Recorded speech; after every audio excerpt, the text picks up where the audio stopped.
Very, very good day to you. I don't know what time it is. We're reaching out to you from Hong Kong, and so probably we're not going to be watching this real time. In terms of social distancing, there's an invisible wall between us, and it's all optical illusion. We're actually 12 meters apart. I can barely see him from where I'm sitting at the moment. But we send greetings to you. We send greetings to you from Hong Kong.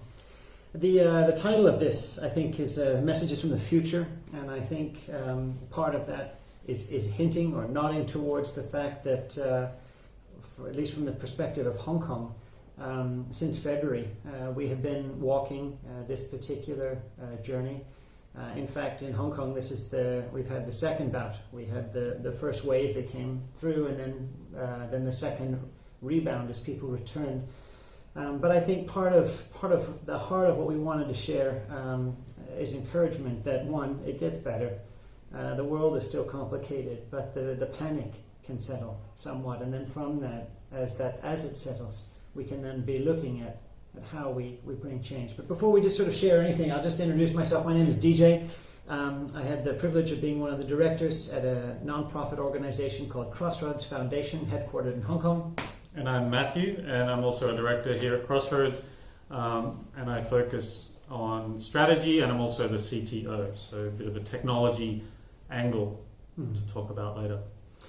I would say that for this entire organization, and I think it's probably true of many others as well, is that it is from the ashes of disasters and difficulty that life can be found.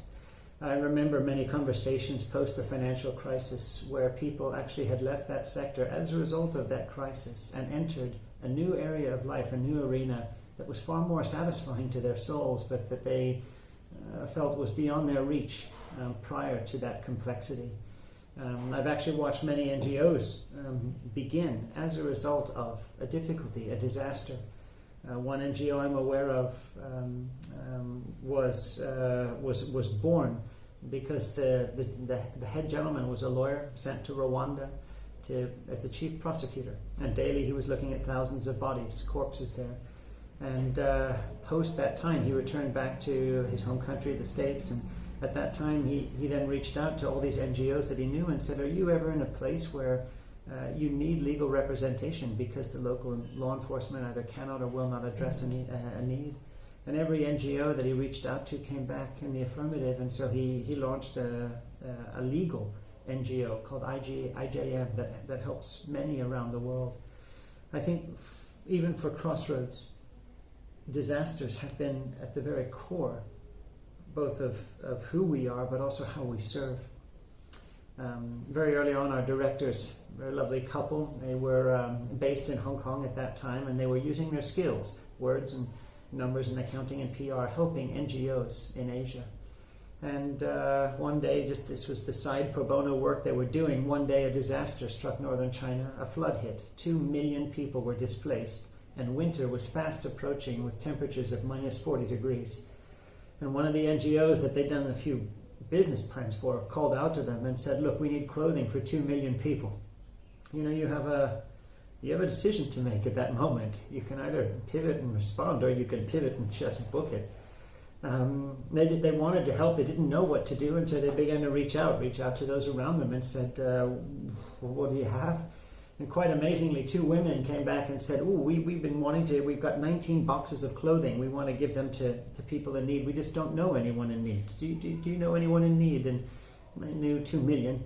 And then another group gave 72 boxes, and then 136 boxes, and then 248. And then just quite miraculously, it was like a hole open in the heavens, and resources began pouring in. And so the work grew.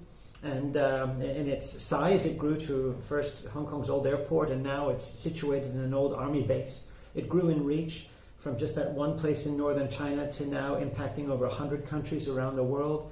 It grew in its form. We began to realize again there was a disaster. We saw needs that were not just regional but global, and we saw resources that weren't just local but global, and they couldn't find each other. And so we built an online platform called Global Hand that actually helps resources globally find those in need globally.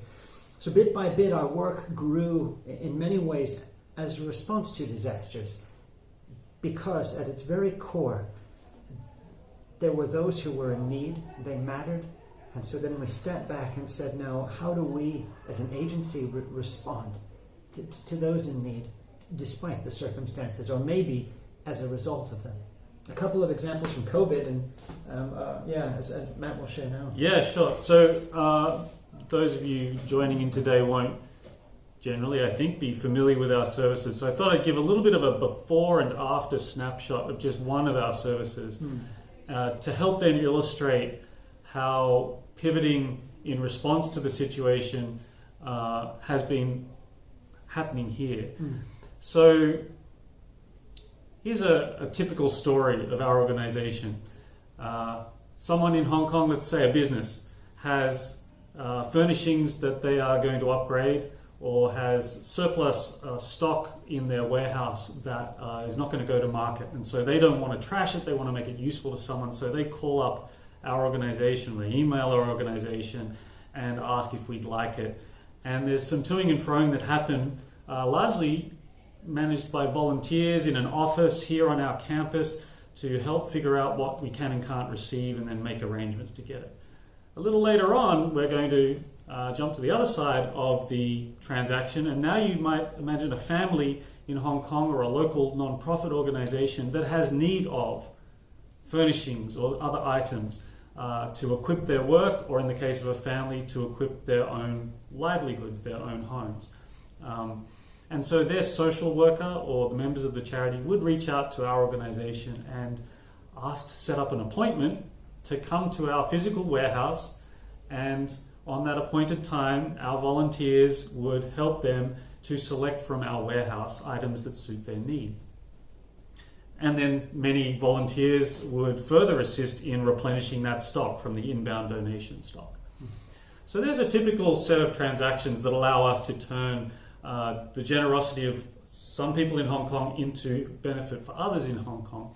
But how can you do that in a COVID environment where all those interactions are now restricted? So having the volunteers turn up at the office here to facilitate all these calls and emails and transactions can't really operate that way.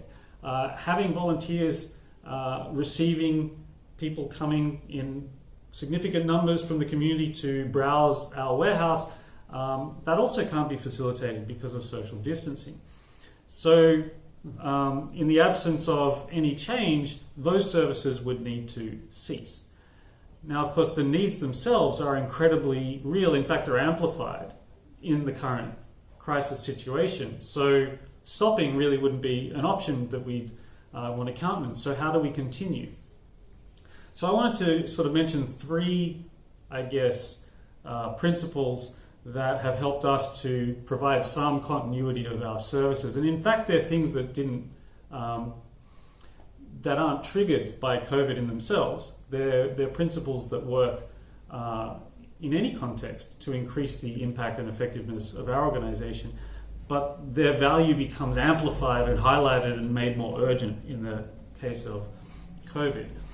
So those are flexibility, partnerships, and technology. And I want to give you the after snapshot and talk about the technology piece first. So the way donations and receiving of goods is working at the moment during COVID, when we can't have as many staff or volunteers here and we can't have clients coming here, the donors, they pull out their phone, they open an app, they take photographs of items they want to offer, and volunteers, right from their phone, the phone in their pocket, from home, from wherever they are, can review those items and liaise with the donor without coming out to our premises. On the other side of the transaction, the social workers don't need to make an appointment for their client or for their staff to come here.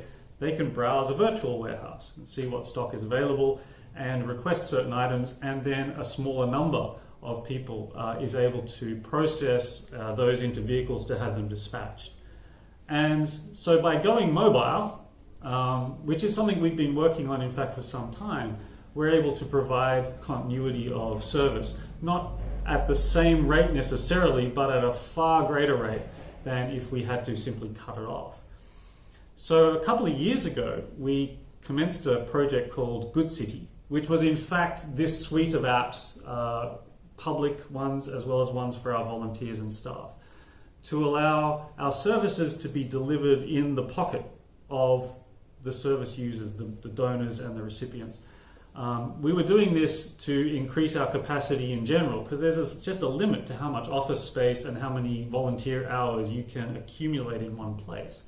But if you can remove that limitation, that physical limitation, by going mobile and leveraging the devices in people's pockets, you can go a lot further. In the same way that, you know, an Uber or something allows a lot of vehicles that were otherwise sat in a car park to become used as shared transportation, or Airbnb allowing a lot of spare rooms to become accommodation. By going mobile with our services, we allow a lot of volunteerism and transaction support to be facilitated that otherwise wouldn't. So that was a process that was already underway, but in fact the COVID crisis has allowed us to go from testing the waters with that to going all in. And so now, I mean, in the recent months, all of the orders we've been able to fulfill have been driven that way, and it's really forced us to consolidate that innovation and mature it a lot more quickly. I think the other thing, though, is flexibility. And here I want to talk about the fact that in the COVID crisis, not only the way we deliver the service, but the actual services that we're called on to deliver has needed to pivot. So whereas typically we might be providing furnishings and various other things to equip organizations and individuals, particularly in the crisis in the early stage, it became masks and hand sanitizer and those kinds of things, which we are still facilitating both donations and distribution of. But thinking a little further than the immediate hygiene issues, schools in Hong Kong have actually been closed for most of this year, I mean since the end of January, and they're likely to be closed for some months yet, at least another month and a half for sure, possibly longer. That's like a 4-5 month stretch that students in Hong Kong haven't been able to attend physical classes. So of course schools have been, as rapidly as possible, trying to facilitate online learning. If you're a low-income student that doesn't have access to a computer, and you don't have the resources to go out and buy one to cope with this new situation, you're not just cut off from sort of the digital age, you're cut off from education entirely. And so we've actually, as an organization, for many years, for decades in fact, been a computer refurbisher, authorized to distribute licensed Microsoft Windows and Office on refurbished PCs. But in particularly in response to this crisis, we've ramped up that service to provide many more computers specifically to local students who are on social welfare benefits and who do not already have access to a computer. Now, what's been interesting on this one, the reason I use it to illustrate flexibility, is that, and I'll also use it to illustrate the third, which is leveraging partnerships, leveraging technology, being flexible, and leveraging partnerships, is that what's made it possible to do that has been working through the networks of companies and other non-profits, Microsoft in particular, some of the major banks in Hong Kong, to ask them, how can we respond to this issue? And those existing relationships get activated in a new context, and because there's flexibility among those organizations, they're willing to do things like, for example, find ways to distribute computers through organizations that normally wouldn't qualify. So an association of IT leaders in schools, for example, which isn't a registered non-profit, but draws together all the technology guys in a lot of the schools around Hong Kong. They have an excellent entry point into supporting students to get access to a PC, but wouldn't normally qualify. So working with Microsoft, working with the banks to allow that to be made an exception. Working with banks, in fact, who weren't previously donating their hardware, maybe due to security concerns or because they hadn't got around to developing a policy for it, and seeing them be flexible in saying, this need is very, very pressing, and if the standard way of addressing that need can no longer be used, it's not good enough to just give up. These needs need to be addressed. Let's be flexible and find a way forward. And so that kind of flexibility, leveraging the technology that we'd already been working on, moving things to the cloud so they're accessible from everywhere, moving things mobile so they're accessible from everywhere. We were doing those things to increase our capacity in general. It has this knock-on effect of increasing our ability to weather a situation which is attacking the way we deliver services ordinarily. So, yeah, some of the things that have helped us. I think the one other piece that I think just, again, coming back to that title of sort of speaking from the future, but it's actually drawing lessons from the past disasters that we have served or helped with. In particular, I remember one dear friend of ours, a Ugandan friend, who for many years suffered under the fighting that happened inside Uganda. And he was saying it's only when you go home that you realize the scale of the loss. And I think as a planet, all of us in a way are still in this COVID cloud. Some of us have had more time here. We're further along the road in the cloud, but we're all still in the cloud. But when this cloud passes, we will all look out and we will see the devastation that is there. And it is always the poor who suffer. They suffer the most in any of these crises. And I think for me, I think for us as an organization, even now, we're trying to cast our gaze to what 15 months from now looks like, 18 months from now looks like. What does it look like when there's high unemployment? What does it look like when people's capacity to give financially is diminished? What does it look like when those who had been depending on just sort of hand-to-mouth existence prior to this time have had all of that severed? What kind of extreme needs are there? And even looking across at some of the current locust clouds and other issues that are troubling this planet. And I think for us, for me, what is encouraging is that there is such a suite of skills that is out there in this SMB community. There is such a suite of passions that are out there, interests, networks, and opportunities. And I think for me, the heart cry is, how as a planet do we use this to do world differently? How do we come out, not just of COVID, but how do we come out of this months looking at who we are, looking at what the world is, and asking the deeper questions of how could we deeply pivot even more to see this world change to the way it needs to be. Anyhow, those are just some thoughts from Hong Kong, so thank you for letting us be with you. Thanks for letting us join you guys. Cheers.